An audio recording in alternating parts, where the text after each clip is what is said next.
Le gravel de compétition évolue vite, mais on dirait que seul le passage de roue maximale nous intéresse sur les nouveaux modèles, sans réaliser qu'augmenter cette largeur cause souvent d'autres soucis sur ces vélos.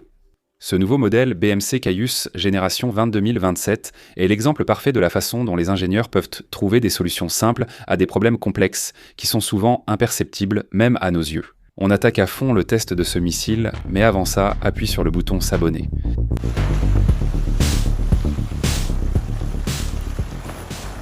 En effet, ce vélo a vu sa capacité à monter des pneus beaucoup plus larges augmenter de façon spectaculaire, dans ce cas jusqu'à 52 mm de passage de roue maximum aussi bien à l'avant qu'à l'arrière, avec les 6 mmR supplémentaires obligatoires selon la norme ISO, également à l'avant comme à l'arrière.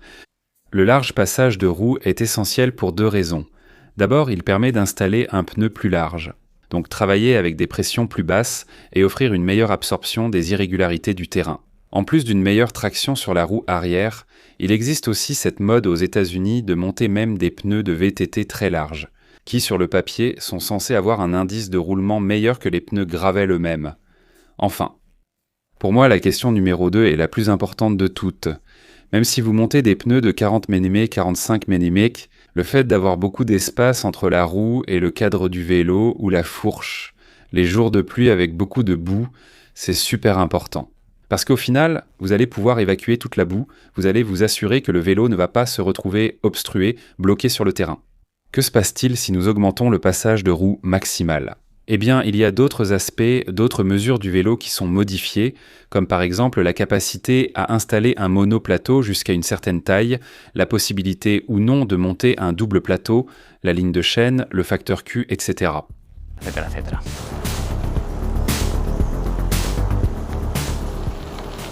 Nous allons faire une petite pause dans la vidéo pour vous montrer visuellement la capacité réelle maximale de ce cadre à accueillir de gros pneus. Regardez bien, parce qu'ici j'ai une configuration dans un test extrême que je fais ces jours-ci, peut-être en pensant à quelque chose de fou, je ne sais pas, je verrai bien, en montant une roue avec une largeur interne de jante de 32 mètres et un pneu de VTT de 2,25 mètres. Avec le mètre au-dessus, cela nous donne environ 60 à 61 mm de largeur réelle. Comme vous pouvez le voir, il n'y a aucun problème au niveau de la fourche. Peut-être qu'ici à l'arrière, c'est déjà beaucoup plus serré. Je veux souligner, et que ce soit très clair, avertissement important, que je fais cela, premièrement, pour le tester, je peux le faire, je teste des vélos, ce vélo m'est prêté pour le pousser à l'extrême, quoi qu'il en soit. Mais surtout, je le fais pour que vous ayez un repère visuel de jusqu'où on peut aller. Maintenant, n'importe quelle marque, pas seulement BMC. Si on vous indique que la largeur maximale du pneu est de 45, 50, 52 mm au fond, on vous dit aussi de ne pas dépasser cette limite. Parce que si quelque chose arrive au cadre, il sera endommagé. Imaginez qu'à cet endroit où il y a si peu d'espace, un caillou se glisse et le carbone se casse. Par exemple, je ne pense pas qu'aucune marque ne ferait jouer la garantie, parce qu'en réalité, vous poussez le produit bien au-delà des indications officielles de la marque elle-même. Donc je ne vous recommande pas d'essayer ça chez vous, mais je vous montre jusqu'où il est possible d'aller.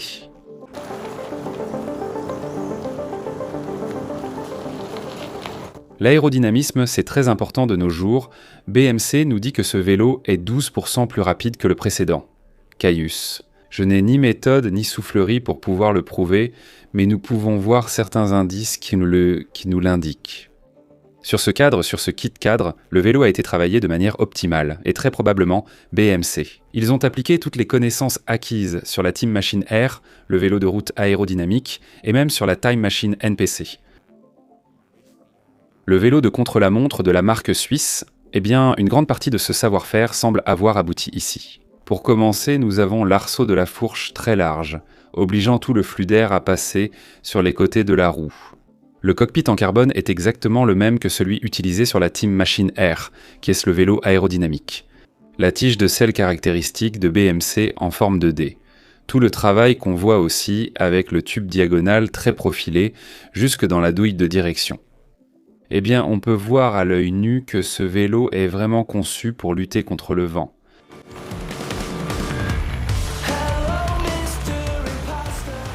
Les ingénieurs suisses ont réussi à rendre ce vélo plus aérodynamique, avec un plus grand dégagement pour les pneus et plus de rigidité sans augmenter le poids. En plus, ils ont réussi à enlever 63 grammes par rapport au cadre précédent, qui était déjà très léger. Dans notre atelier, ce vélo en taille 51 est évidemment déjà peint, avec le support pour le compteur de vélo, avec les portes bidons, qui d'ailleurs sont déjà inclus de série, avec du liquide tubeless, disons avec tout ce qu'il faut pour que le vélo soit prêt à rouler, mais sans les pédales. Chacun mettra les siens, elle est vendue sans pédales. Eh bien, c'est le poids qu'a affiché la balance. Ici se trouve le cœur du problème. Plus le passage de roues est important, plus le pneu demande d'espace et moins il reste de place pour les composants déjà cités. Mais regardez les deux bases, à cette hauteur, à quel point elles sont étroites. Ça a l'air facile, mais ce n'est pas simple de fabriquer en carbone une pièce qui garde toute la rigidité latérale dont on a besoin dans cette zone si proche du boîtier de pédalier, mais qui permette aussi ce généreux passage de roues sans nous pénaliser selon les standards actuels du gravel de compétition. Par exemple, en ayant la possibilité de monter un monoplateau de 32 dents jusqu'à 50 de cette façon, tu couvres tout le spectre possible d'utilisateurs de ce vélo, depuis celui qui débute et qui n'a pas un bon niveau physique, jusqu'au pro, super pro qui va participer à l'Unbound, pour donner un exemple, d'accord ? De plus, en pouvant installer un monoplateau de 50 dents et avec cette nouvelle tendance sur route d'utiliser des transmissions monoplateau, avec le nouveau 46 de RAM, on peut aussi faire en sorte que ce vélo soit un hybride parfait. Avec 2 jeux de roues, on peut avoir un gravel et un vélo de route. Deuxième point, ici nous avons dû supprimer la possibilité d'utiliser un double plateau, mais c'est une perte acceptable. Parce qu'aujourd'hui, comme je vous le dis, avec les nouvelles transmissions SRAM, la vérité c'est que presque personne n'utilise un double plateau, sur les vélos de gravel de compétition. Et d'autre part, aussi bien la ligne de chaîne que le facteur Q ont augmenté, c'est vrai par rapport à la première génération, mais ils restent à des niveaux acceptables par rapport à ce qu'est le gravel de compétition actuel. Ainsi, de cette manière, les ingénieurs suisses de BMC ont réussi à trouver un équilibre par rapport à ce qu'est le gravel actuel, et cela doit rester ainsi pendant encore quelques années sur le marché.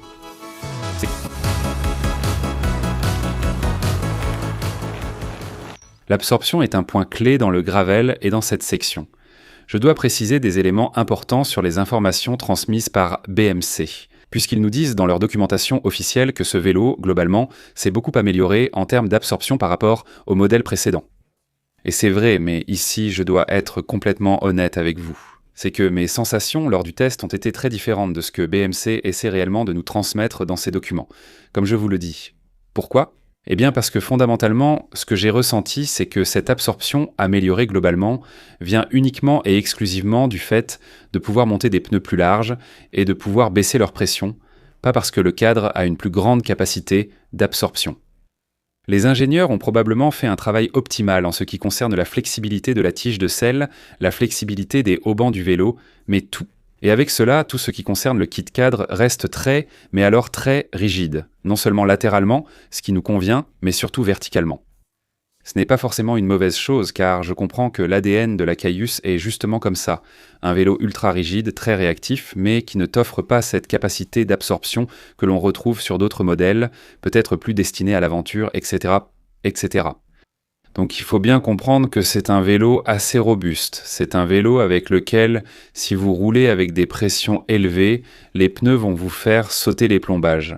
Et que la seule suspension que vous allez vraiment ressentir viendra précisément de la gestion que vous ferez de la pression et de la largeur, aussi bien de vos pneus que de la largeur de la jante. Il est toujours important de travailler ces éléments ensemble.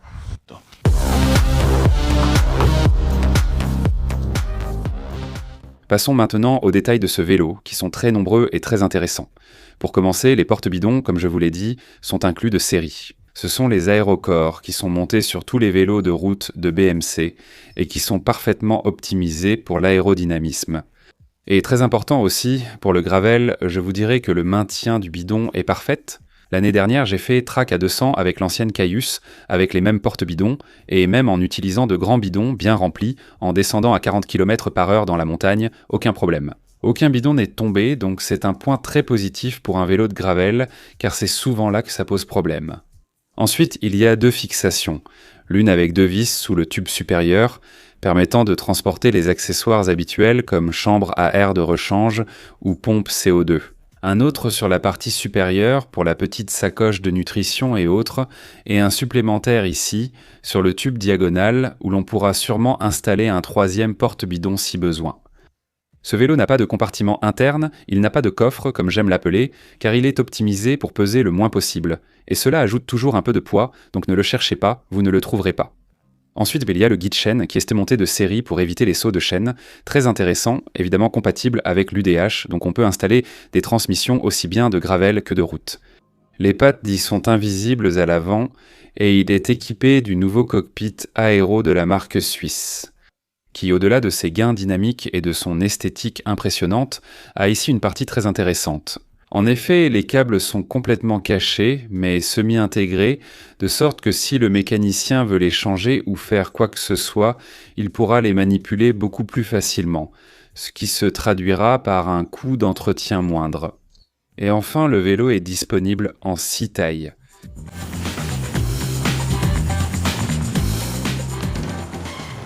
Le comportement de conduite du vélo est très similaire à celui du modèle précédent. C'est un vélo qui paraît super stable lorsqu'on roule en ligne droite à très grande vitesse. Son point faible est sans doute dans les virages très serrés à basse vitesse, quand il faut bouger le guidon. Mais ces circonstances n'existent presque pas dans le gravel de compétition actuel. Et c'est une géométrie qui oblige le cycliste à adopter une position très aérodynamique, avec la ceinture scapulaire très basse. Malgré tout, sur ce nouveau modèle, ils l'ont assoupli, ce qui est une bonne nouvelle. Ils ont réduit le reach de 5 mm, ils ont augmenté le stack de 11 mm comme je vous le dis, pour que la position reste assez radicale, mais un peu adoucie, car le modèle précédent était vraiment extrême, même plus radical que certains modèles de route aéro. Par ailleurs, les bases ont été allongées de 5 mm pour offrir une meilleure stabilité à haute vitesse. Et d'un autre côté, quand on grimpe avec une pente très raide, là on ressent un surplus de traction sur la roue arrière et le fait de pouvoir avoir un plus grand passage de pneus et monter des pneus plus larges. Cela a également fait que, sans le vouloir, la position du boîtier de pédalier s'est relevée. Et par conséquent, il est plus difficile de heurter les manivelles contre des objets ou des obstacles que l'on peut trouver au sol. Le passage en courbe rapide s'est nettement amélioré grâce à des pneus plus larges, une meilleure adhérence et une pression plus basse, ce qui améliore la tenue au sol. Dans ce type de situation, je pense que ce changement de géométrie a été une excellente décision, parce que même si elle reste encore assez radicale, elle n'atteint pas l'extrême du modèle précédent, qu'il a réservé pratiquement à un public très, mais alors très restreint.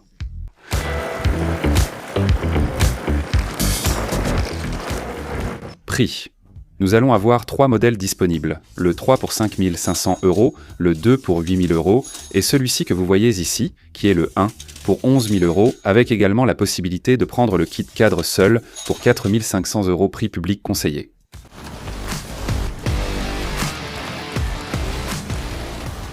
Voici les avantages et inconvénients, en commençant par ce que j'ai le plus apprécié. Évidemment, un plus grand passage de roue, d'un autre côté on retrouve cet ADN de compétition qui reste bien présent, ainsi que cet équilibre entre rigidité, poids et aérodynamisme. Quelque chose que je ne souligne pas habituellement, c'est le comportement des roues d'origine, parce que j'imagine que vous regardez cette bête et certains d'entre vous se disent « Ouah, moi je lui mettrais une Semb, ce serait parfait ». Oui, je ne dis pas le contraire, mais écoute-moi, je les ai essayées et ces roues les sont incroyables. Je comprends parfaitement qu'il existe d'autres marques comme Bontrager de Trek ou même Specialized avec Roval qui font beaucoup de marketing. Après, les roues, bon, elles sont correctes, mais peut-être qu'elles ne sont pas au niveau d'un vélo très haut de gamme comme celui-ci, non. Cependant, celles-ci qui sont montées d'origine, écoute, BMC, je ne sais pas pourquoi, ils ne font pas de pub pour leur marque de roues, de composants. Même esthétiquement, les logos sont à peine visibles. C'est comme si elles n'avaient pas beaucoup de pédigré. Mais le fonctionnement de ces roues est incroyable. Je vais vous donner un exemple. L'an dernier, j'avais 4 jeux de roues avec la Caius précédente à la Traca 200 et j'ai finalement choisi celle-ci. Je les adore, ces roues fonctionnent très bien, elles n'ont peut-être pas le même statut que d'autres, mais elles vont vraiment très bien. Et enfin, en ce qui concerne les aspects positifs, je pense que parmi tous les vélos de gravel que j'ai essayés, celui-ci est probablement celui qui se convertit le mieux en vélo de route.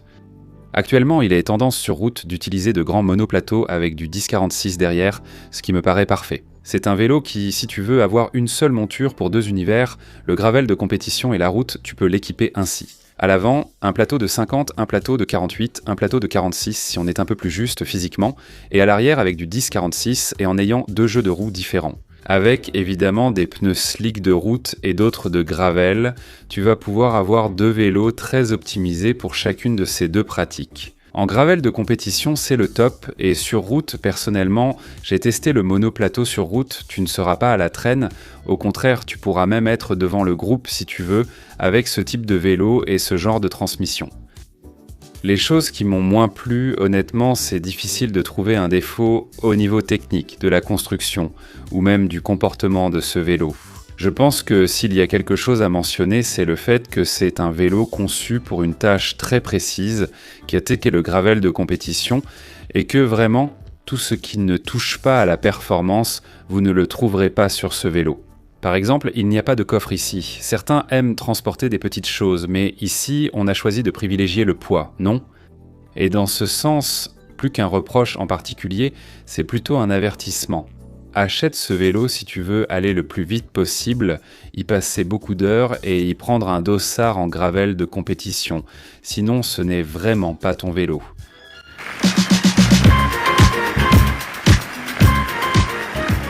À qui s'adresse ce vélo ? Je vous l'ai déjà dit, c'est une arme de compétition. Tous ceux qui cherchent du bikepacking, de l'aventure, un vélo confortable, qui filtre bien, oubliez-le.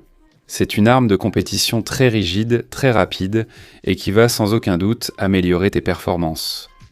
D'un autre côté, il y a cette autre option de la transformer en vélo de route, d'avoir un seul vélo avec 2 jeux de roues pour 2 utilisations différentes. Je la trouve parfaitement adaptable et je ne sais pas, franchement, je ne peux pas être plus clair et plus direct à ce sujet. À partir de là, dites-moi dans les commentaires de 1 à 10 ce que vous pensez de ce vélo et soyez très heureux, on se retrouve dans les prochaines vidéos. Ciao ciao.